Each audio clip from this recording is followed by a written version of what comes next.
Welcome to the Deep Dive, where we take your sources, articles, and research and break them down into the most important insights. Our mission, to give you a super clear shortcut to being well-informed, ready for your next study hall segment on Bills on the Hill.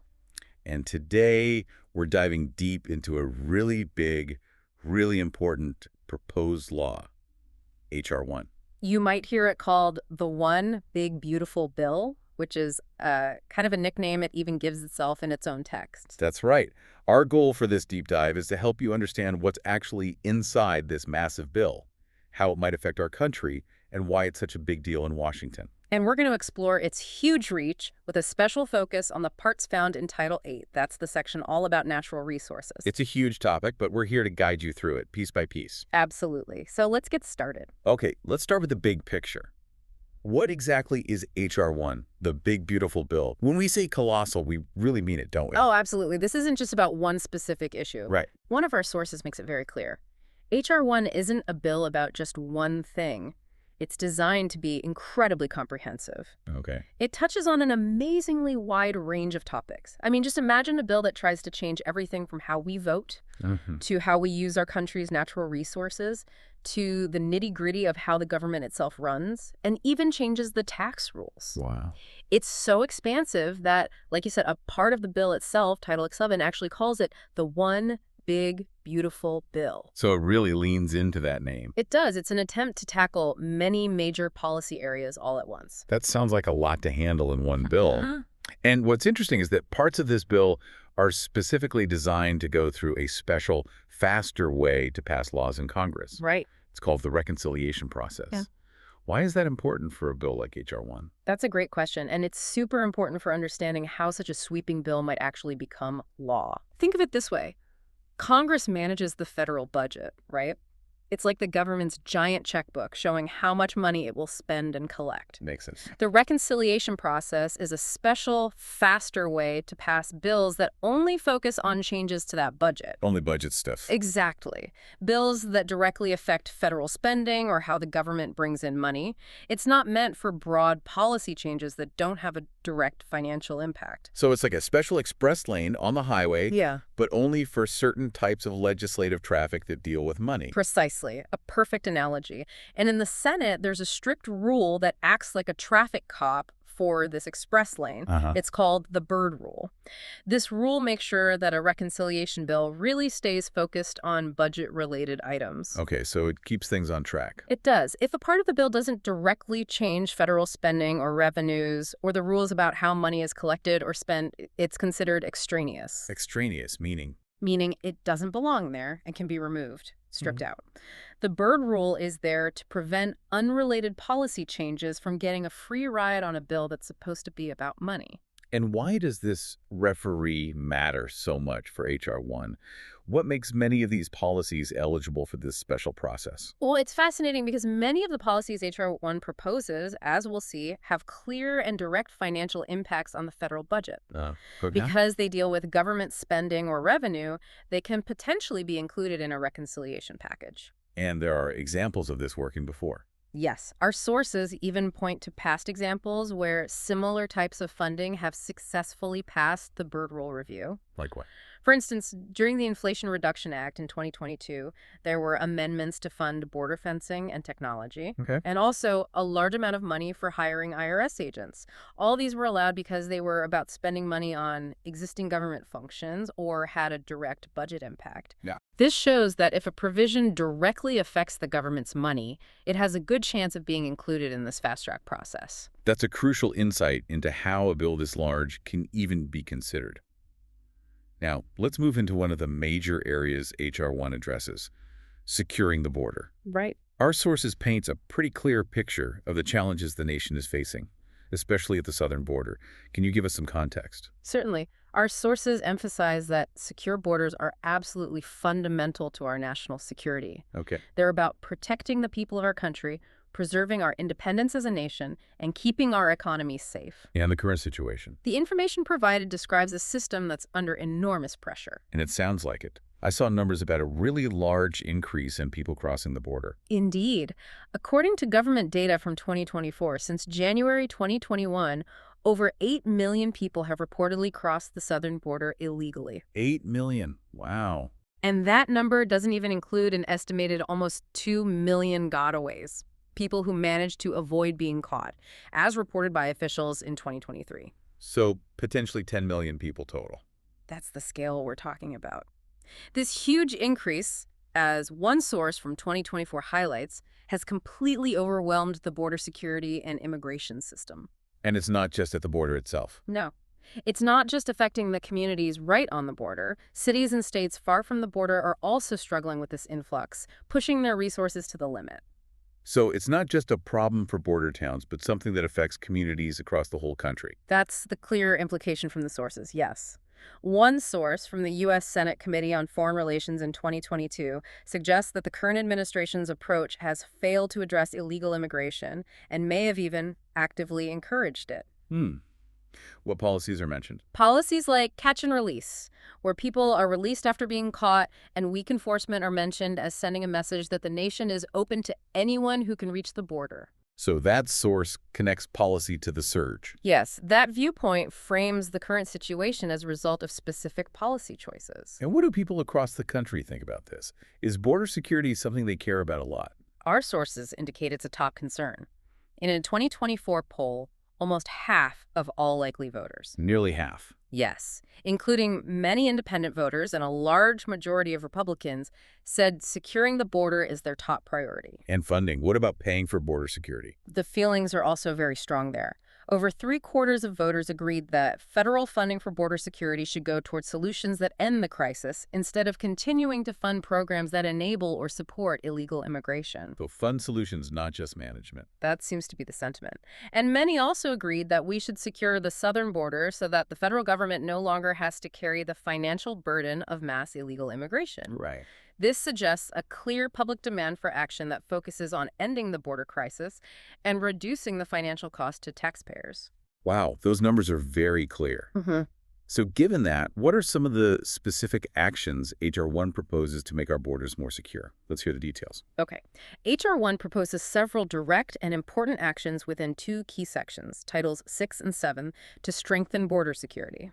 I noticed the bill talks about funding for border systems and technology. What exactly is proposed there? Right. The bill includes money for U.S. Customs and Border Protection Technology, a national vetting center, and other efforts to enhance border security. How much money are we talking? Specifically, it sets aside hundreds of millions of dollars for 2025 for technology that uses sensors, onboard computers, and artificial intelligence to find things that are important to border security. And how does this fit the budget rules? Well, the people who wrote the bill argue that this funding for border systems isn't a new idea, but rather an expansion of existing federal border security infrastructure.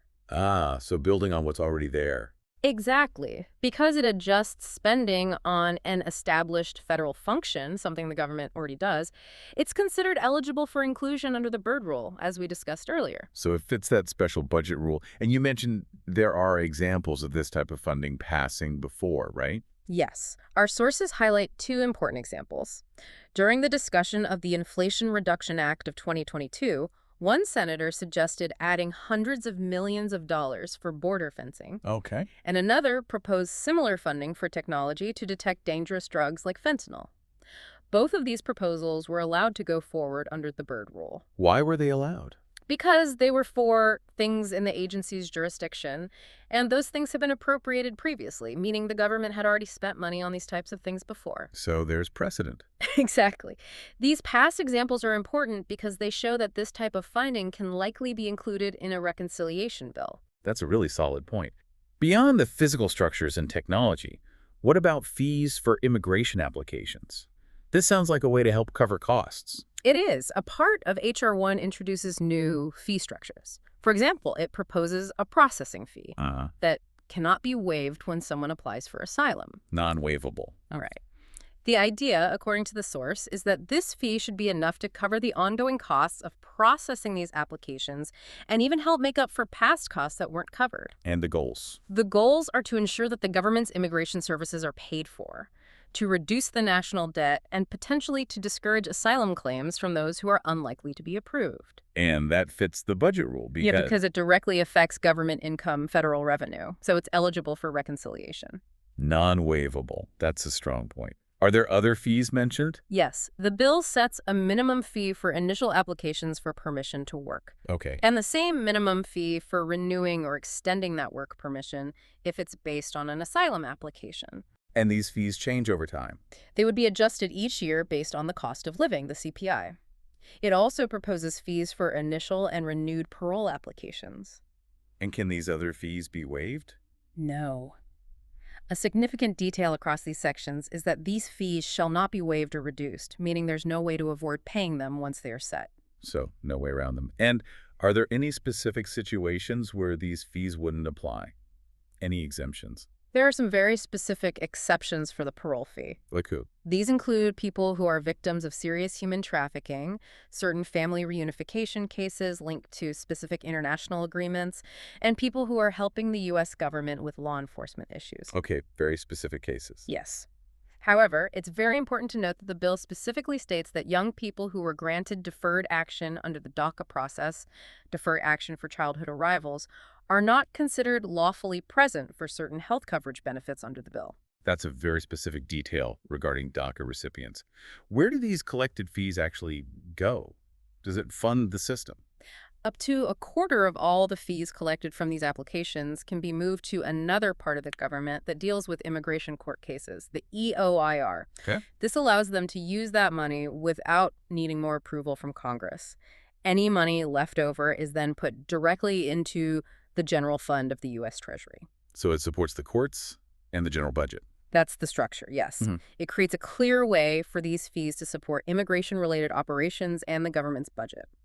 Beyond fees, I imagine there's also a big focus on increasing the number of people working to secure the border. What does H.R. 1 propose for hiring and training Border Patrol agents? This is a major part of the bill's plan to boost border security, definitely. The goal is to significantly enhance border security capabilities by providing more money for hiring and training Border Patrol agents. How much are we talking? H.R. 1 sets aside hundreds of millions of dollars for U.S. Customs and Border Protection for workforce recruitment for FY 2025. Okay. And for ICE, Immigration and Customs Enforcement. Yes. On top of that, it allocates a substantial amount, billions of dollars, to U.S. Immigration and Customs Enforcement, or ICE, for hiring additional staff. Billions? For how many people? Including at least 22,000 new ICE officers. 22,000 new ICE officers. That's a huge investment. How do they plan to hire so many people quickly? That seems like a challenge. Good question. To speed up the hiring process, the bill includes 2 special fast-track programs. Okay, what are they? The first focuses on rehiring former Border Patrol agents. Many agents have left the force recently, with some citing current policies as their reason for leaving, according to one source. So bring back experienced people. Exactly. The idea is to use their existing experience to quickly increase the number of agents. The second fast-track program looks to recruit from law enforcement and military backgrounds. Why them specifically? The expectation is that these candidates will be less likely to fail background checks and polygraphs, which makes the hiring process faster and more cost-efficient. And this kind of spending, hiring, training, does it also fit under the Byrd rule for budget bills? Yes, it does. When the government allocates funds for hiring, training, and the costs of running these programs, it directly affects federal spending. Which is the key for reconciliation. Exactly. This is a key requirement for reconciliation. Our sources note that there's a clear precedent for directly funding the hiring and training of federal employees through reconciliation. Like the IRS example you mentioned. Precisely. Large amounts of money were allocated for Internal Revenue Service agents in the Inflation Reduction Act of 2022. This shows that such provisions are generally seen as having a direct impact on the budget, making them eligible for this fast-track process. It sounds like a big push to expand the workforce. Now moving on to another aspect of immigration that has a lot of discussion around it. The principle that people should be able to support themselves and not rely on public benefits. What does H.R. 1 say about that? This section strengthens a very old idea in U.S. immigration law. How far back does it go? Since the very beginning, really. The law has stated that people in the country should be able to support themselves, relying on their own abilities, family, sponsors, or private groups, rather than on public money. And the goal? The main idea is that offering public benefits shouldn't be a reason for people to come to the country. Self-sufficiency is the core principle. So it's about making sure people don't come here just for benefits. Yeah. How does H.R. 1 specifically address this? What does it change? Well, H.R. 1 includes changes related to who can get food assistance through the Supplemental Nutrition Assistance Program, or SNAP. Okay, SNAP eligibility. What else? It also adds significant restrictions on Medicaid, which is health care for low-income individuals, and the Children's Health Insurance Program, or CHIP. How so? The bill prohibits the federal government from matching payments under Medicaid and CHIP for medical care given to anyone who isn't a qualified alien or otherwise lawfully residing in the United States. And that includes buying insurance. Yes, this particularly applies to paying for health insurance coverage. And what about waiting periods for medical assistance or specific types of medical procedures? Are there changes there? Yes. H.R. 1 stops states from having to provide medical care during the reasonable opportunity period. That's the time an individual has to show proof of citizenship or nationality. Okay, so that waiting period coverage goes away. Correct. It makes similar changes for CHIP. And here's a very specific part. The bill explicitly prohibits federal Medicaid and CHIP funding for gender transition procedures for minors. Okay, that's a specific prohibition. Are there exceptions? Yes, it does include exceptions for procedures or treatments that are medically necessary to correct certain medically verifiable disorders of sex development, or for physical disorders or injuries where such procedures are medically necessary to save a person's life, as certified by a doctor. Those are very specific changes. Has there been a precedent for using this special budget process to define who is eligible for benefits based on their immigration status? Can they do that in reconciliation? Yes, indeed. Our sources point to examples from past reconciliation laws, such as, good. for instance, a law from 1996, the Welfare Reform Act, restricted welfare and public benefits for certain immigrants. On the other hand, another law from 1997 actually expanded eligibility for some programs, like food stamps and Medicaid, for other groups of immigrants. So it can go both ways. Exactly. These examples show that changing who can get benefits based on immigration status has been part of past reconciliation bills and has been approved under the Byrd Rule. Okay, so it's not just about stopping people from coming in, but also about managing the costs of those who are already here or who do come. How does H.R. 1 address funding for the costs of jailing immigrants and for investigations related to immigration? The bill includes funds for both of those areas. It sets aside hundreds of millions of dollars Okay. to pay states or local governments for the costs of jailing immigrants who have been found guilty of serious crimes or multiple less serious ones, and who either entered the U.S. without inspection or were going through removal proceedings. So federal money to help states with those incarceration costs. What about investigations? For investigations, the bill provides hundreds of millions of dollars to the Department of Justice. For what kind of investigations? These funds are specifically for investigating and prosecuting a range of issues, including immigration matters, gang-related crimes involving immigrants, child trafficking and smuggling involving immigrants, voting by immigrants, and violations related to certain welfare laws. So a broad range of immigration-related crime. Yes. And importantly, it also provides tens of millions of dollars to a government office for 2025 to perform background and criminal record checks for unaccompanied immigrant children and all adults living in their household. Background checks for sponsors. Exactly. These checks include looking at sex offender registries, general public records, and national criminal history checks using fingerprints. So it's a multi-part approach covering financial help for states, federal investigations, and safety checks for vulnerable young people. That's a very detailed look at border security. Now let's completely change gears and move to another very important area covered by H.R. 1 energy and environmental policies, which are found in Title 4. What are some of the major changes proposed here? Title 4 of H.R. 1 proposes significant shifts, yeah. It starts with what are called rescissions from programs that were set up by the Inflation Reduction Act of 2022, or IRA. Rescissions. What does that mean in simple terms, like taking money back? Exactly. In this case, rescission means the bill proposes to take back or cancel money that was set aside for certain programs but hasn't been spent yet. Okay. So it's essentially pulling back funds that were previously directed towards specific energy and environmental initiatives established by the IRA. Which specific programs would be affected if this happened? Which IRA programs? Our sources point to several. H.R. 1 aims to take back unspent money from programs like grants for training contractors in home energy efficiency, programs for clean heavy-duty vehicles, funds for port electrification, and efforts to reduce industrial emissions. So pulling back already allocated funds. Right.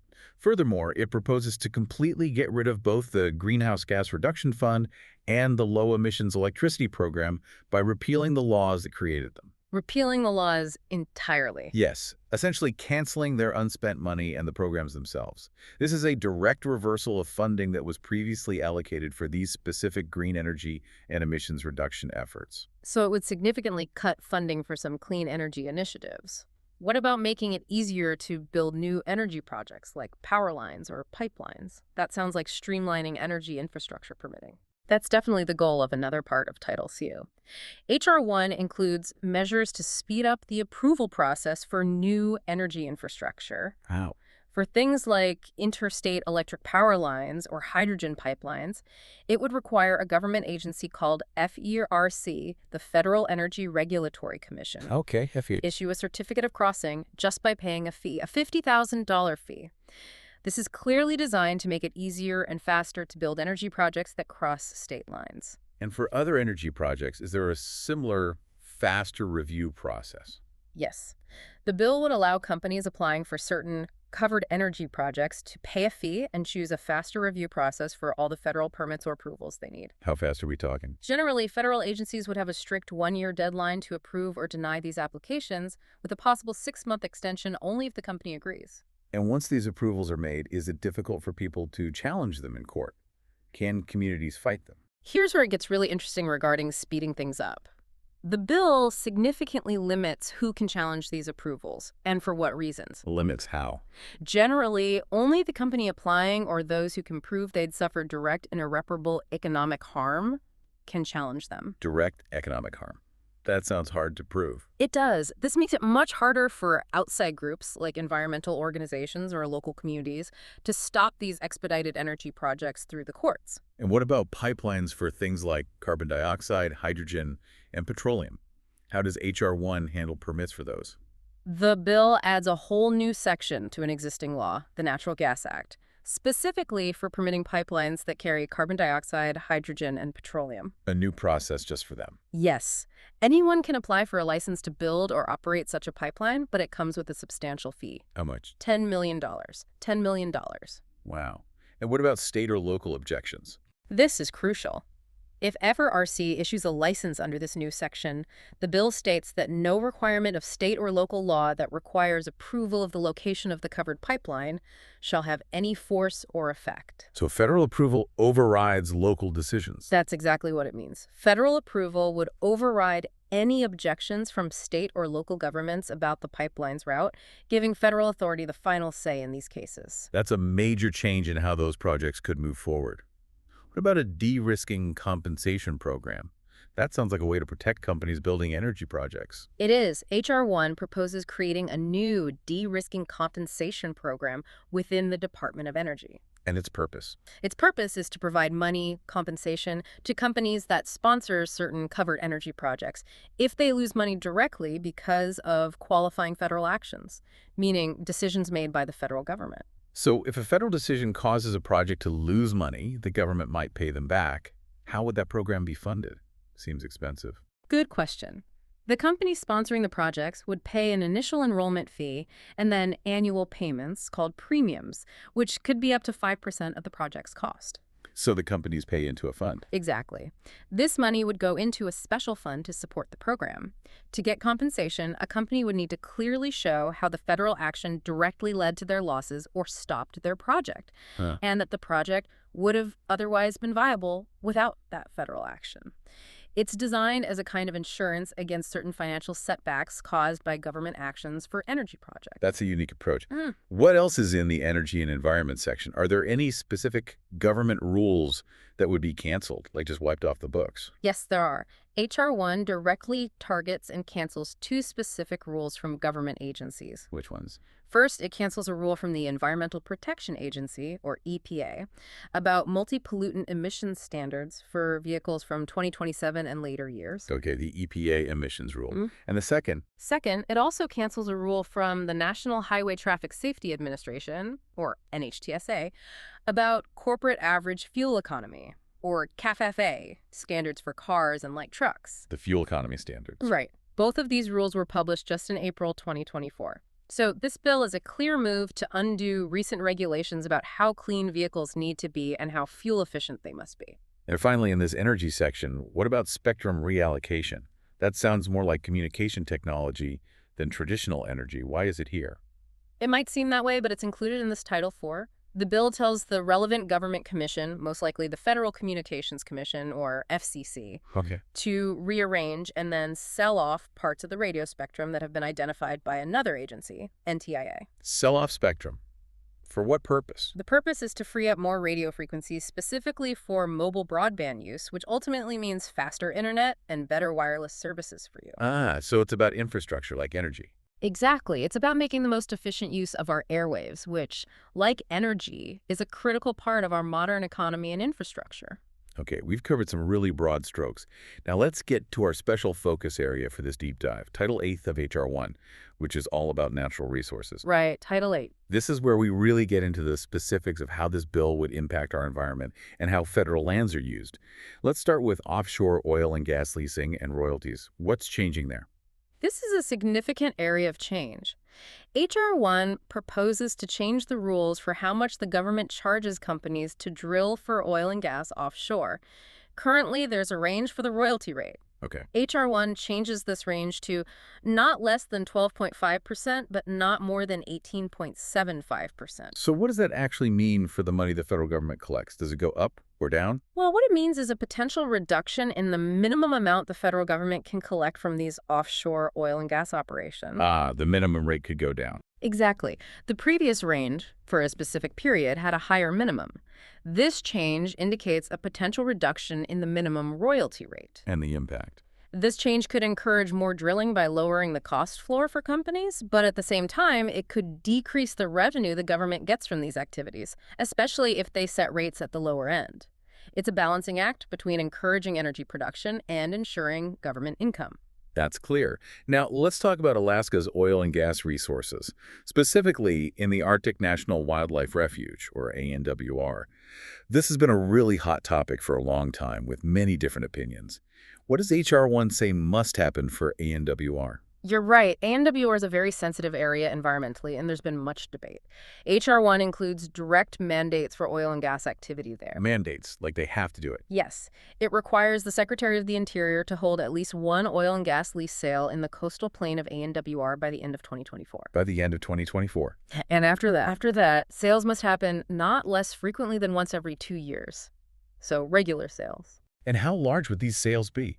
Are we talking about a lot of land? Each of these lease sales must offer not fewer than 4,000 acres. 4 million acres each time. That's huge. It's a very substantial amount of land. What's also important is that the bill explicitly states that a specific environmental study from 2020 is considered to have fulfilled the requirements of the National Environmental Policy Act, or NEPA, for these lease sales. Wait, so a past study covers future sales? That's what the bill says. This is a big deal because it streamlines future environmental reviews, making it easier and faster to go ahead with these sales without doing a brand new full impact statement each time. So less new environmental review for future sales.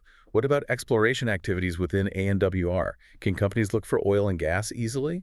The bill also says that the Secretary must approve applications for oil and gas exploration activities in the coastal plain very quickly. How quickly? Within just 30 days of receiving a complete application. This sets a very tight deadline for approving these types of exploratory activities. And how would the revenue from ANWR oil and gas be shared? Who gets the money?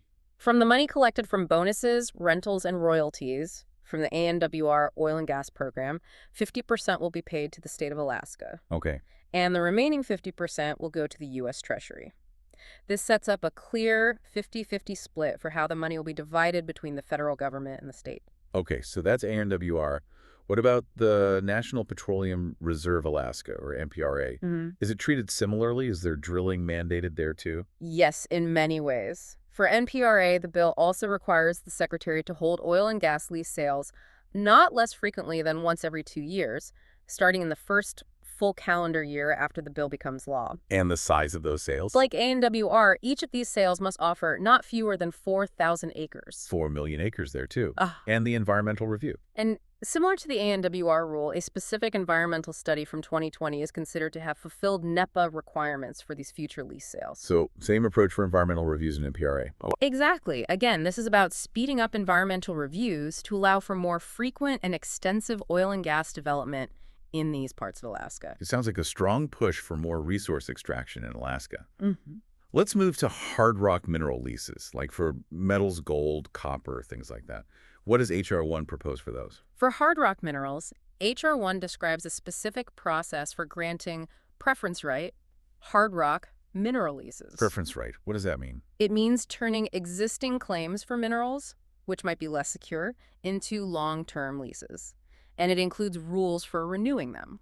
So it benefits existing claim holders. Yes, this gives companies that already have claims more secure and long-term rights to develop those minerals on federal land. And what kind of fees or royalties would be associated with these hard rock leases? How would the government make money from them? Companies holding these leases would have to pay a few different fees. A one-time fee per acre when the lease is issued. Okay. An annual payment per acre for renting the land. And then a royalty of 5% on the gross proceeds from selling the minerals they produce from the lease. 5% royalty. Yes. These are distinct charges designed to generate money for the government from the extraction of minerals like copper, gold, or silver on federal lands. Got it. Now let's talk about coal mining and leasing. What changes does H.R. 1 propose in that area? Coal's been controversial too. It has. H.R. 1 includes significant changes for coal. First, the Secretary of the Interior would be required to grant any additional government approvals needed for mining to start on previously issued coal leases. So greenlighting mining on existing leases faster. Essentially, yes. This helps speed up the process for mining to begin on lands where leases already exist but might be waiting on final permits. So making it easier for already leased coal areas to begin mining? What about new coal leases? Is the government going to offer more land for coal mining? Yes. Within 90 days of the bill becoming law, the Secretary must offer coal leases for known recoverable coal resources through competitive bidding. How much land? This would cover all available federal lands that the Bureau of Land Management determines have coal. And here's where it directly reverses previous policy. Okay. The bill explicitly states that a secretarial order from 2016 or any other actions that limited the federal coal leasing program shall have no force or effect. So it cancels past limits on coal leasing. Exactly. This effectively reopens or expands federal coal leasing, removing past limits imposed by that 2016 order or similar actions. That's a clear signal for the coal industry. What about the royalty rate for coal? And are there any new fees for people who want to protest these leases? The royalty rate for coal leases would be changed to be not less than 12.5%. Not less than, so it could be higher. Potentially, yes. While the percentage sounds similar to past rates, the not less than wording gives some flexibility, though it sets a floor. And yes, the bill introduces a non-refundable fee for filing a protest against certain actions related to oil, gas, and coal leases. A fee to protest. How much? It's $150 for protests up to 10 pages, plus $5 per extra page.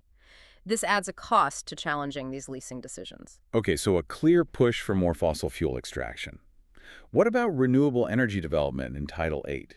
Are there any provisions for wind or solar on public lands? Yes, there are, though they are a bit different in structure.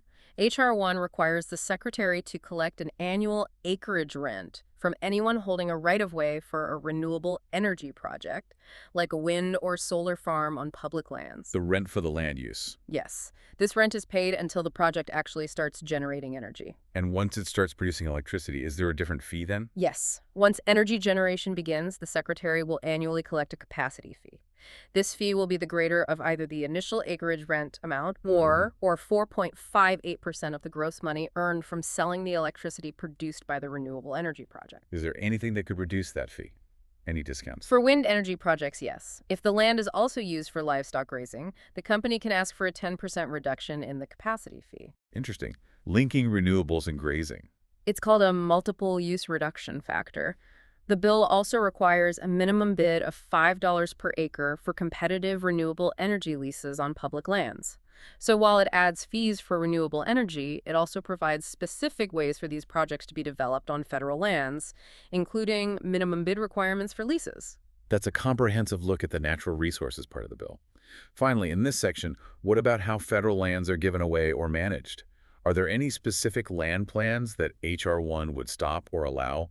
Any land transfers? Yes, very specifically, H.R. 1 explicitly says that the Secretary of the Interior cannot put into effect or enforce certain land management plans for specific areas in Montana and North Dakota. Which plans? Both of these plans were published in late 2024 by the Bureau of Land Management.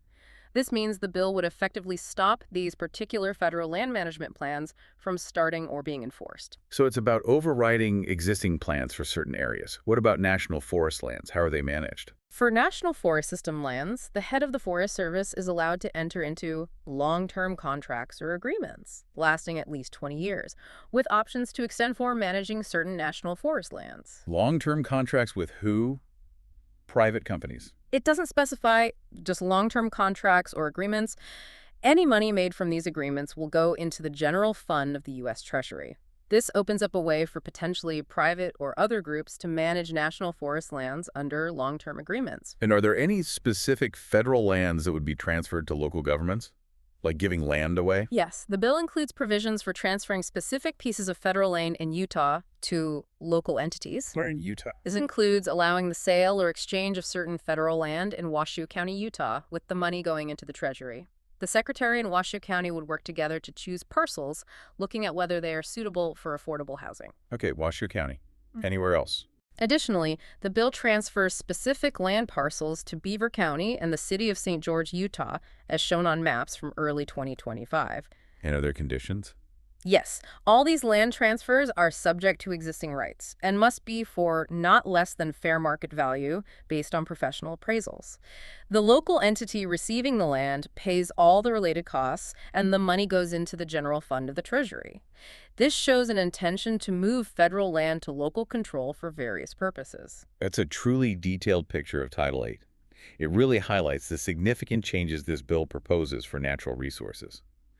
Now let's pivot to another major area, government operations and the federal workforce, which is covered in Title IX. What are some of the key changes proposed for federal employees and their benefits? Title IX includes several significant changes for people who work for the federal government. First, concerning the Federal Employee Retirement System, or FERS, contribution. The retirement plan contributions. Right. H.R. 1 plans to increase the amount employees have to contribute to their retirement. For most employees, this rate is set to gradually go up over the next few years. How much of an increase? It goes from 9.3% currently up to 10.6% after 2026 for regular employees. Similar increases would apply to employees of Congress and members of Congress. Does everyone pay more? No. Contribution rates for law enforcement officers, firefighters, Capitol and Supreme Court police, and air traffic controllers would stay the same at 9.8%. So most federal employees would see their retirement contributions go up. What about how their pensions are calculated? Is there a change there? Does the formula change? Yes. The bill introduces a change to how average pay is figured out for calculating pensions. Okay. For employees or members of Congress who retire starting in 2027, the average pay used to calculate their pensions will change, instead of being based on their highest average pay over any 3 consecutive years. Which is the current system, high 3. Right, the high 3. It will now be based on their highest average pay over any 5 consecutive years of service, the high 5. High 5 instead of high 3. How does that affect pensions? This change generally results in a lower average pay calculation, which could affect the final pension amount for future retirees, likely making it smaller. That could certainly affect people's retirement plans. And there's a new option for how federal workers are employed, something called at-will employment. It sounds very different from how federal jobs usually work. It is a significant shift from how federal employees are traditionally hired, yes. H.R. 1 introduces a new irrevocable election for people who are first hired into certain federal government jobs called covered positions. An irrevocable choice. Yes. These new hires could choose to be employed on an at-will basis. What does choosing at-will status actually mean for these employees? What are the implications? The implications are substantial. It means they could be terminated for good cause, bad cause, or no cause at all. Fired for any reason or no reason? Essentially, yes. And they wouldn't have the option to appeal that decision through the usual channels. This removes many of the job protections traditionally associated with federal employment. That's huge. Why would anyone choose that? Well, in exchange for this at-will status, these employees would pay less into their retirement, lower FERS contributions. Ah, so a trade-off. Yeah. Less job security, lower retirement costs. Exactly. The bill also makes clear that this change doesn't take away other existing rights related to prohibited personnel practices, like protection against discrimination or whistleblower retaliation. So it's a specific trade-off between job security and retirement contributions. That's a pretty big deal. Uh-huh. Finally, in this section on government operations, I saw something about an audit to check who is eligible for federal employee health benefits. What's that about?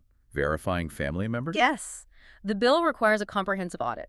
A government office called OPM, the Office of Personnel Management, Okay. in coordination with each employing office, would have to conduct this audit over a 5-year period, starting 1 year after the bill becomes law. And what are they looking for? The audit will specifically check members of family covered under federal employee health benefits plans to make sure they are actually eligible, making sure dependents listed are actually eligible dependents. And there's funding for this. Yes, the bill even sets aside specific amounts of money for the OPM Inspector General for this auditing work each year. This is an effort to ensure that only eligible family members are receiving federal health benefits, potentially saving money. Okay, that gives us a clear picture of changes to the federal workforce. Yeah. Now, let's move to the last major category of provisions in H.R. 1, which is actually Title 11, explicitly named the One Big Beautiful Bill covering Ways and Means. Right. Title 11, the Tax and Finance section. This is where we get into income tax changes, tax credits, and other financial provisions. Let's start with the income tax changes. What's happening there? This section proposes several notable adjustments to the tax code. H.R. 1 includes an increase in the standard deduction. Yeah, bigger standard deduction. Yes, which is a portion of income that's not taxed for taxable years starting after December 31st, 2024. But at the same time, it ends the deduction for personal exemptions. So no more claiming yourself or dependents as an exemption. Exactly. It strikes the sunset clause from the existing law, meaning personal exemptions would no longer apply after that date.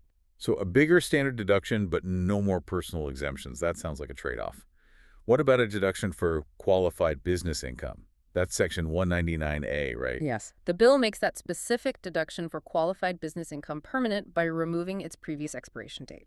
Okay, so that stays. What else? It also increases the limits on how much certain individuals can contribute to ABLE accounts, which are special savings accounts for people with disabilities. Any other interesting new deductions or exclusions from taxes? Anything for specific groups? Yes. H.R. 1 extends tax exclusions for income earned by members of the armed forces serving in specific military combat zones. Okay, for the military. It also creates a new income tax deduction for qualified tips received by people in jobs that traditionally get tips. A deduction for tips. That's unique. For how long? Yes. This deduction would end after December 31st, 2029, so it's temporary. Okay, a temporary deduction for tips. And there's also something about overtime pay. Correct. H.R. 1 also introduces a deduction for qualified overtime compensation, which is pay received for working more than regular hours. Does everyone get that? No, this deduction wouldn't apply to tips or to very highly paid employees, and it would also end after December 31st, 2029. So another temporary deduction. Anything else? Additionally, the bill adds an enhanced deduction for taxpayers who are 65 or older or are blind for tax years starting after December 31st, 2024. So some specific tax breaks for certain groups. What about car loans? Could you deduct interest? For tax years starting after 2024 and before 2029, so another temporary measure, the bill says that personal interest will not include qualified passenger vehicle loan interest. Then what's a qualified vehicle? A qualified passenger vehicle is defined as a car made in the U.S. and used mainly for personal travel. Ah, so a temporary tax break for interest paid on certain car loans, specifically for U.S.-made vehicles. That's right. Moving on from deductions, let's talk about tax credits. Credits are usually better than deductions, right? They reduce your tax bill directly. What new or modified tax credits does H.R. 1 include? You're right. Credits are generally more valuable. H.R. 1 increases the amount of money that employers can count toward a tax credit if they provide child care for their employees. Okay, encourages employer child care. Yes. And it also includes a way for the dollar limits on this credit to be adjusted for inflation. The bill also clarifies and changes an existing tax credit for employers who offer paid family and medical leave to their employees. And I saw something about scholarship granting organizations. What's that credit all about? Sounds like school choice. This is a brand new non-refundable tax credit. That means it can reduce your tax bill to zero, but you don't get money back. Okay. And it's for... It's for money or investments given to scholarship granting organizations. These scholarships must be used for qualified elementary or secondary education expenses. What counts as qualified expenses? It's a broad term that includes things like tuition, school materials, books, online educational resources, and even tutoring, as long as it's from licensed teachers or experts not related to the student. So a tax credit to encourage donations for K-12 scholarships. Are there any rules for the organizations themselves? Any limits? Yes. The amount of the credit is capped and is reduced if the taxpayer gets a similar state tax credit. The scholarship granting organizations themselves must check the income and family size of eligible students, limiting scholarships to households where income is below a certain amount. So income limits for recipients. Right. They also have to get certified by an independent third party that they meet certain requirements. Plus, the bill sets up a new tax on these organizations if they don't give out a certain percentage of the money they receive as scholarships. To make sure the money gets used for scholarships. Exactly. It's designed to encourage private funding for K-12 education, but with strict controls to ensure the money is used as intended. That's a unique approach to education funding. And then there are MAGA accounts. What are those? My American Growth Account. Yes. H.R. 1 establishes My American Growth Accounts, or MAGA accounts, which are a new type of savings account. Who are they for? These accounts are meant for long-term savings, specifically for individuals who are under 26 years old when the account is opened. You can contribute up to $5,000 per year. How are these accounts invested and taxed? What are the rules? Money in MAGA accounts must be invested in certain types of funds that track a well-established index of United States equities, meaning they follow the performance of the U.S. stock market. So index funds tracking U.S. stocks. Right. These funds also shouldn't use borrowed money, leverage, or have high fees.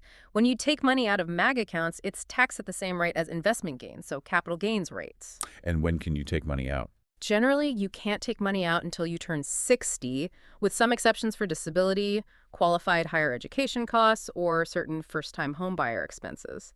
There are also limits on how much money can be taken out by people under age 25. What if someone eligible doesn't open one? Interestingly, if an eligible individual doesn't choose someone to manage the account, the government will choose a default trustee and let the person's parent or guardian know, giving them a chance to decline. That sounds like a long-term investment vehicle designed for young people. Let's move on to health-related tax and program changes in Title 11. What's included there? Anything on health reimbursement arrangements? HRAs? Yes. H.R. 1 includes rules to allow health reimbursement arrangements, or HRAs, to be used with individual health insurance plans under specific conditions. Okay. What about direct primary care? It also clearly defines direct primary care service arrangements and says that fees paid for these arrangements count as medical expenses for tax purposes, setting monthly fee limits, $150 for one person, $300 for more than one. And what about health savings accounts, or HSAs? Any changes there? Yes, for health savings accounts, H.R. 1 significantly increases the amount of money certain people can contribute each year. How big an increase? The increase is $4,300 for individuals and $8,550 for families, though these increases are subject to phase-downs based on your modified adjusted gross income. So higher income earners might get less of an increase. Correct. It also allows people to contribute to an HSA even if their spouse has a health-flexible spending arrangement, which was previously not allowed. Are there any changes to Medicaid beyond what we discussed earlier with border security? Anything about providers or eligibility? Yes. The bill includes provisions for strengthening the requirements for screening Medicaid providers and adding more screening measures to reduce incorrect payments. Fraud prevention, basically. Okay. And eligibility checks. It also increases how often eligibility for certain individuals enrolled in Medicaid is checked. And it changes the allowed home equity limit used to determine if someone qualifies for long-term care services under the Medicaid program. And I've heard a lot about pharmacy benefit managers, or PBMs, lately. They manage drug benefits. Are there any provisions related to them? Yes. Specific sections address PBMs. H.R. 1 includes a section specifically aimed at preventing the use of abusive spread pricing in Medicaid. Spread pricing. What's that? That's when PBMs charge Medicaid plans more for a drug than they pay the pharmacy, and they keep the difference, the spread. So this tries to stop that. What else? It requires states to make pharmacies submit data on how much they actually pay to acquire drugs. A government inspector general is required to regularly study this data, especially looking at how drug costs vary. More data collection. What about PBM reporting? PBMs themselves would have to report detailed information to the government about what they pay and receive for prescription drugs, including the cost of the drug itself, dispensing fees, administrative fees, discounts, and any and all other remuneration. Basically, all the money flows. And is this information public? The government would then have to publish this information every year, broken down by state, without revealing individual company names. This is a significant push for transparency and oversight in how PBMs operate and manage drug costs within Medicaid. That's a lot of detail on healthcare. Now, shifting to clean energy and vehicle tax credits within Title Exuvely. We talked about rescinding funds earlier, but what about the tax credits themselves? What does H.R. 1 propose to do with these? Here's where it proposes some significant changes, yes. H.R. 1 modifies the Clean Vehicle Tax Credit, Section 30D. Importantly, it removes certain requirements about where battery parts come from and what minerals they contain. Removes the sourcing requirements. Yes, related to battery components and critical minerals. It also eliminates restrictions based on the country where the vehicle was manufactured. So more EVs could qualify regardless of where they or their batteries are made. That's the potential effect, yes. It could make a wider range of vehicles eligible for the tax credit. That's a big change. What about restrictions on foreign entities participating in clean energy projects? Anything like that? Yes, a significant new restriction is introduced here. Tax credits will not be allowed if the taxpayer is a specified foreign entity or a foreign-influenced entity. Who counts as that? These terms are broadly defined to include entities connected to covered nations like China, Russia, Iran, and North Korea, or entities controlled by them. Which credits does this apply to? This restriction applies to several key clean energy credits, including those for clean electricity investment, 48E, carbon capture, 45Q, and advanced manufacturing, 45X. And for manufacturing? Furthermore, for the advanced manufacturing credit, 45X, if a company makes payments for eligible components to a prohibited foreign entity, the credit might not be allowed. This is a clear move to limit the involvement of certain foreign entities in the domestic clean energy industry receiving these tax benefits. So a delinking from certain foreign entities for these credits. Does it also affect the ability to sell or transfer these credits to other taxpayers? I know that was a big feature of the IRA. Yes, it does. H.R. 1 removes the ability to transfer certain clean energy tax credits to other taxpayers. That transferability is revoked. Which credits lose transferability? This applies to credits for clean fuel production, 45Z, carbon capture, 45Q, and advanced manufacturing, 45X, for items produced or sold after December 31st, 2027. Any other changes to clean energy credits? Additionally, the bill speeds up the end date for the clean hydrogen production credit, 45V, moving it from 2033 way up to January 1st, 2026. It also changes the gradual reduction schedule for another energy investment tax credit, Section 48, linking it to when construction begins and making the timeline tighter for certain facilities. These changes overall signal a significant shift in how these clean energy tax incentives would work compared to current law. Okay, that's a lot of major changes to tax credits. Yeah. Finally, in Title 11, what other financial and economic provisions does the One Big Beautiful Bill include? Any odds and ends? Beyond the tax and health provisions, Title 8 also touches on several other economic areas. The bill introduces a new penalty for state and local tax allocation mismatches for certain individuals. SALT mismatches. Yes, applying if there's a difference between state-local tax paid and the value of specific tax benefits related to partnership tax payments. It also changes existing rules about how much corporate executive pay can be deducted for tax purposes in publicly traded companies. What about financial regulatory bodies, which oversee how banks and financial companies operate? Any changes there? Yes. H.R. 1 changes the law that created the Bureau of Consumer Financial Protection, the CFPB. It reduces the percentage of funds it can receive from the Federal Reserve System from 12% down to 5% annually, starting in 2025. Less funding for the CFPB. Potentially, yes. This could impact its funding and ability to carry out its mission. It also places new limits on the fees that can be collected for the Financial Research Fund, making sure they don't go over what's needed for expenses. And I see something about new electric and hybrid vehicle registration fees. Is that a new federal tax on EV owners? Yes. H.R. 1 introduces new annual federal registration fees for owners of electric and hybrid vehicles, which would be collected by state motor vehicle departments. How much? The fee is $250 for an electric vehicle and $100 for a hybrid vehicle. These fees would be adjusted each year for inflation and would end on October 1st, 2035. States would be allowed to keep a small percentage, up to 1%, for administrative costs. Why these fees? The idea behind these fees is likely to ensure that these vehicles contribute to funding for roads and highways, similar to how gasoline taxes work since they don't pay gas taxes. That's a direct impact on vehicle owners. Yeah. What about funding for federal agencies like the FAA, which handles air traffic, and the Department of Defense? Are there big spending items here? Yes, the bill sets aside significant funds for the Federal Aviation Administration, or FAA, for 2025. This includes $1 billion for air traffic controller recruitment, training, and technology, and hundreds of millions more for maintaining infrastructure and for airport surveillance projects. For the Department of Defense, the bill includes substantial appropriations for 2025, with funds available for several years. What kind of defense spending? This covers areas like billions for new amphibious transport dock ships, OPDs, and assault ships, LHAs, and significant funds for next-generation missile defense technologies, replacing Navy interceptors and expanding missile production capacity. It also allocates hundreds of millions to speed up the development of FACX aircraft, advanced aerial sensors, and MQ-25 aircraft. What about nuclear forces? Nuclear forces also see major appropriations, with billions for the Sentinel intercontinental ballistic missile program and the B-21 long-range bomber aircraft, plus hundreds of millions for improvements to the Minuteman, the AWK ICBM system.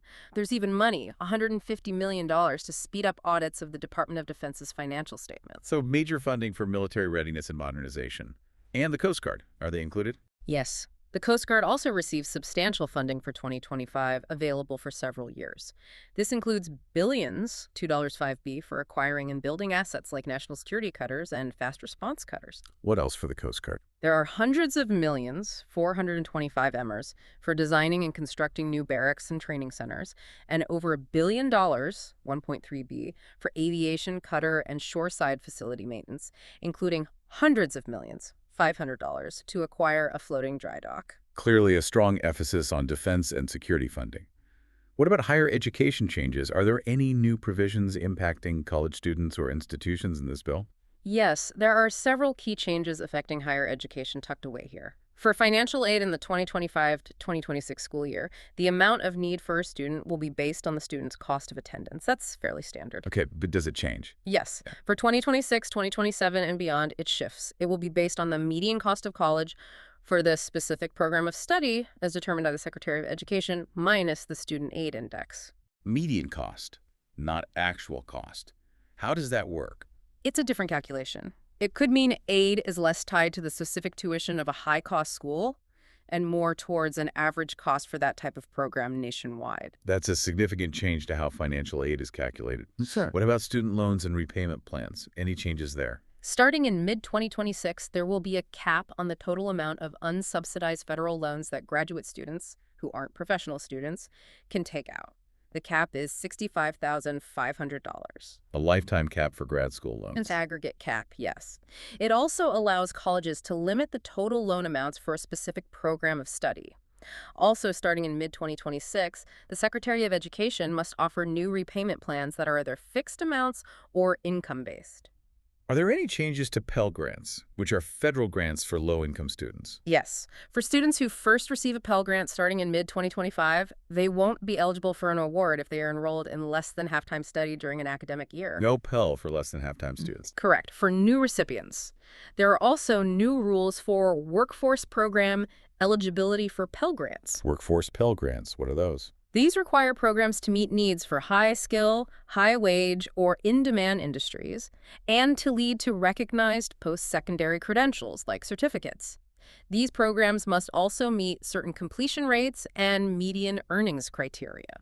So linking Pell Grants more directly to career outcomes and job market needs. Exactly. That ties Pell Grants directly to workforce needs. What about holding colleges accountable for student loans?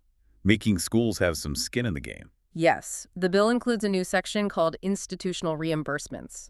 It requires colleges to annually repay the government for certain outstanding federal loans made to groups or cohorts of their students. Repay the government for student loans. How? There are specific formulas for student groups who complete their programs and those who don't. If a college fails to make these repayments within 12 months, it could lose its ability to offer direct federal student loans for at least 10 years. Wow, that's a big stick. It creates a strong financial incentive for institutions to ensure their students succeed, not just in graduating, but in being able to repay their loans. That's a big shift in institutional responsibility. Yeah. Anything else for higher education? Yes.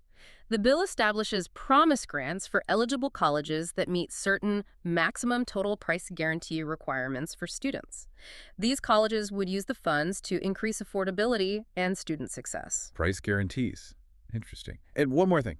And finally, H.R. 1 adds a new section stating that the Secretary of Education cannot implement or enforce any regulation or policy that would adversely affect in a material way the economy, a sector of the economy, productivity, competition, jobs, the environment, public health or safety, or state, local, or tribal governments or communities, unless Congress has clearly authorized it. So, a major limit on the Secretary of Education's power to make significant rules without explicit say-so from Congress. Exactly. It's a broad limitation on the Secretary's administrative power for actions deemed to have major economic or societal impacts. That's a sweeping set of changes for higher education. Now, let's turn to the last major area in our deep dive, strengthening democracy, which includes provisions for elections, ethics, and transparency. This section is drawn from a different source, also called H.R. 1, the For the People Act, which focuses on reforming democratic processes. Let's start with how it aims to promote voter access and participation. This part of the bill aims to address what are seen as barriers to people participating in democracy. Yeah. First, for voter registration, H.R. 1 mandates automatic voter registration, or AVR. Automatic registration. How would that work? It means eligible people would be automatically registered to vote, likely through agencies like the DMV, unless they specifically say no or opt out. Our source notes that many states and D.C. have already adopted AVR, which is said to save money and improve voter lists. What else for registration? The bill also requires states to offer online voter registration and allow registered voters to update their information online. And it says that colleges and universities should be voter registration agencies, meaning they would have to help students register to vote. So making it much easier to register. What about preventing people from being removed from voter lists? Those voter purges we sometimes hear about. H.R. 1 aims to limit voter purges, yes. It limits the power of states to remove registered voters based solely on cross-checks between state voter lists, which can sometimes be inaccurate. Why limit that?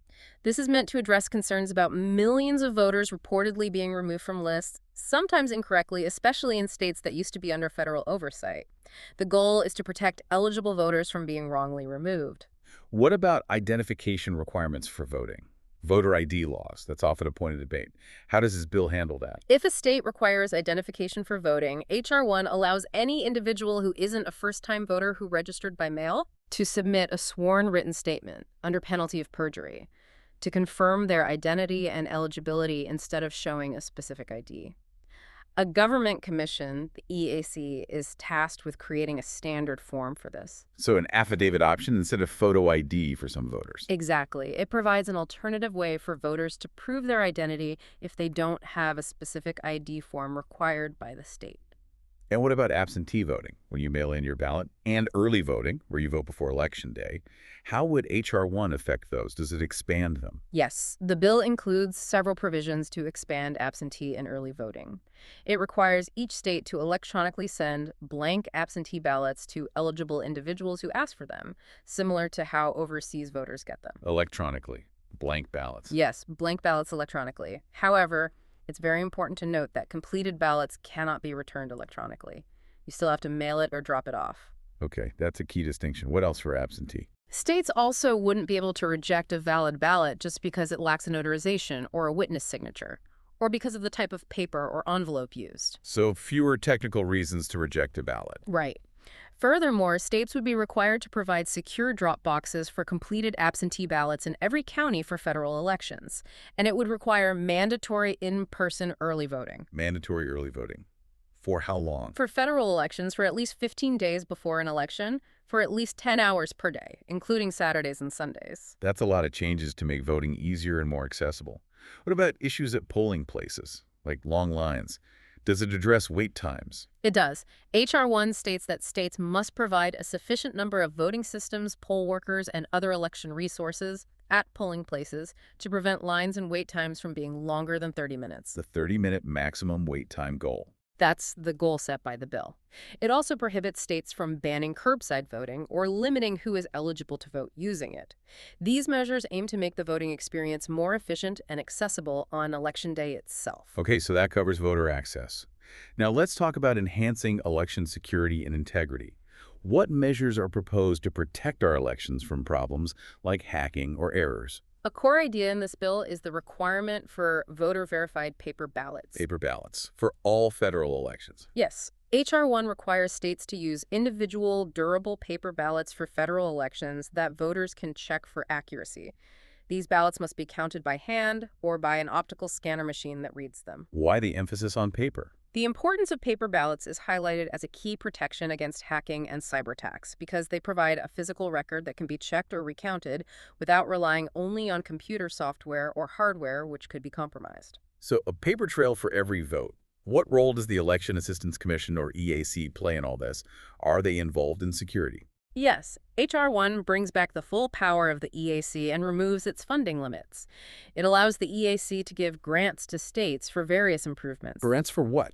Including making voter registration systems and election technology more secure against cyber attacks, helping states switch to paper ballot systems, and conducting specific audits of election results called risk-limiting audits. Risk-limiting audits? Yeah, states that get these grants must promise to implement these audits within 5 years.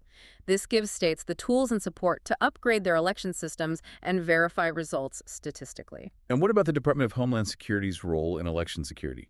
DHS. The Secretary of Homeland Security is directed to provide states with assessments of risks and weaknesses in their election infrastructure if a state asks for one in writing. So states can request a security checkup from DHS?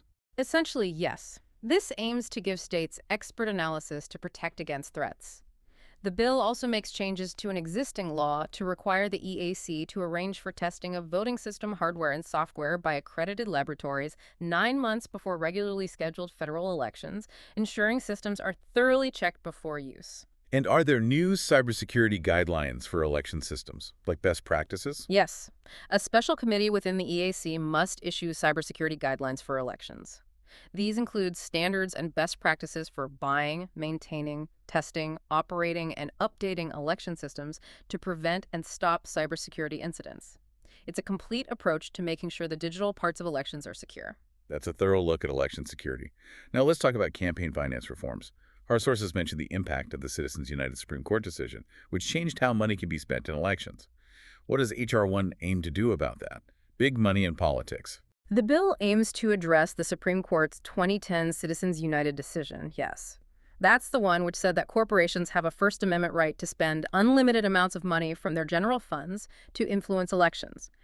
Our sources point out that this ruling remains deeply unpopular with the public. So what does H.R. 1 do? H.R. 1 seeks to strengthen laws that require groups to show who is spending money to influence elections, especially to counter what it calls dark, secret, unlimited money that has reportedly weakened democracy.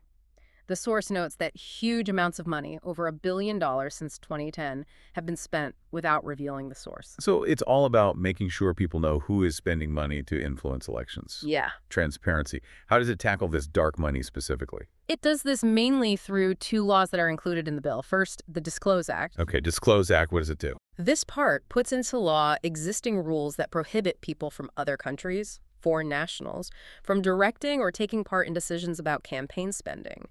It specifically bans foreign nationals from giving money to certain independent political committees, known as super PACs, and sets up strong rules to ensure compliance. Audits for foreign money. Yes. It also requires the government, the FEC, to audit illicit foreign money in each federal election cycle and report its findings to Congress. The ban on foreign money is also expanded to include paid internet, TV and radio ads that support or oppose candidates or mention them close to elections. And what's the second part? You mentioned two laws. Yes, the Honest Ads Act. Honest Ads Act. What's that about? Online ads. Exactly. This subtitle aims to improve rules for showing who pays for online political advertisements, making them similar to existing rules for TV and radio ads. Why focus on online ads? It acknowledges the skyrocketing amount of digital political advertising, noting that billions of dollars are now spent on it, making up a significant portion of all political advertising. It tells digital platforms to put measures in place to prevent foreign nationals from directly or indirectly buying political ads, and requires online disclaimers, aiming for greater transparency in the digital political world. What about foreign interference in general? Beyond just ads, does H.R. 1 try to prevent that? It certainly does. The bill addresses how easily foreign groups reportedly interfered in the 2016 presidential election, aiming to prevent future adversaries from interfering. Wow. It specifically prohibits contact between campaign officials and covered foreign nationals, which means foreign governments, foreign political parties, or their agents, if involves offers of contributions, donations, or coordination related to an election. This is a direct attempt to block foreign influence in our elections through improper contacts. That makes a lot of sense given recent history. What about campaign financing for congressional campaigns? Is there a new system proposed? Public funding. Yes. H.R. 1 sets up a system where congressional election campaigns can receive public money to match small donations they receive from individuals. Matching small donations. When would this start? This system would start being used during the 2028 election cycle. This is a significant change in how campaigns could be funded. Publicly financed. Where would that money come from? My tax dollars. That's a key point. What's crucial here is that the bill states this system is not funded by regular taxpayer-appropriated dollars. Okay, so how is it funded then? Instead, a Freedom from Influence Fund is created. This fund would be paid for by assessments on federal fines, penalties, and settlements related to certain tax crimes and serious corporate malfeasance. So money from corporate fines pays for campaign matching funds. That's the mechanism proposed. Importantly, fines and penalties paid by individuals for non-tax crimes and civil cases would not be subject to this assessment, with a few exceptions. The stated goal is to give everyday Americans who make small donations more power in elections by matching their contributions with these funds, amplifying their voice compared to large donors. That's a very specific funding mechanism. Finally, in this Strengthening Democracy section, what does H.R. 1 do to improve government ethics and transparency, holding officials accountable? This section includes several provisions to strengthen ethical standards and openness in government, yes. For congressional accountability, H.R. 1 prohibits members of Congress from using taxpayer money to settle any cases of employment discrimination committed by the members themselves. So no taxpayer bailouts for their own discrimination settlements. Right. Instead, it requires members to pay back the Treasury for such amounts. This means they would be personally responsible for those settlements. So members of Congress would be on the hook for their own misconduct. What about presidential appointees, people working for the president? The bill changes existing conflict of interest laws to require all presidential appointees to recuse themselves, meaning step aside, from any matter where the president's spouse, or an entity in which they have a significant interest is involved. To avoid conflicts of interest. Exactly. It also requires public disclosure of any ethics waivers, aiming for greater transparency in the executive branch. And lobbying. People trying to influence government. Is there more transparency there? Yes. H.R. 1 changes the Lobbying Disclosure Act of 1995 to expand what counts as lobbying activities to include preparation, planning, and research, not just direct contact. So more activities count as lobbying. Right. It also requires lobbyists to state their status and whether their client is a foreign entity when they make lobbying contacts, increasing transparency about who is trying to influence policy and on whose behalf. And the Foreign Agents Registration Act, or FARA, which tracks foreign influence, any changes there? The bill changes FAR to allow for civil money penalties against those who violate the act. For example, failing to file or complete a registration form could result in a fine of up to $10,000. So fines for not registering as a foreign agent. Correct. It also sets up a public clearinghouse under the Department of Justice for easy access to information about lobbyists and foreign agents, making it simpler for the public to track foreign influence. Finally, in terms of ethics, what about the Office of Government Ethics, or OGE, the government's ethics watchdog? H.R. 1 reauthorizes the Office of Government Ethics and significantly strengthens its ability to enforce rules. How? What new powers? Giving it authority to, for example, subpoena documents and issue administrative penalties for ethics violations.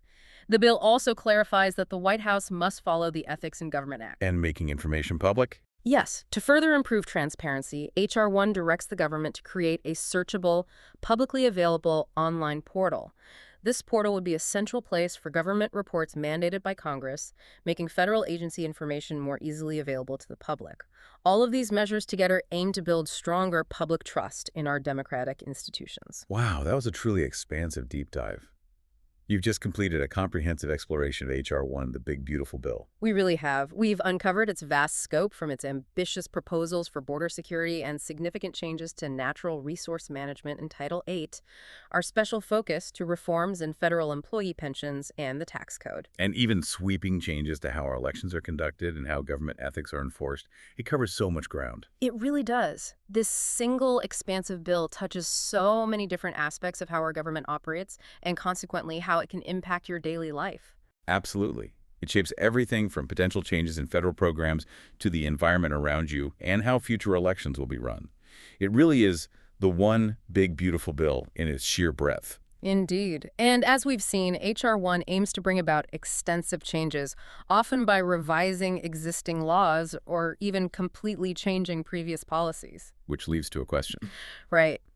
Given the sheer size and complexity of this bill, what do you think is the biggest challenge for policymakers when trying to write and pass such a massive piece of legislation? How do they even manage something this broad? And maybe more importantly for all of us, how might a bill of this scale, impacting so many different areas, truly shape the future of our country for years to come? Something for you to consider as you reflect on this deep dive. Definitely something to think about. Thanks for joining us.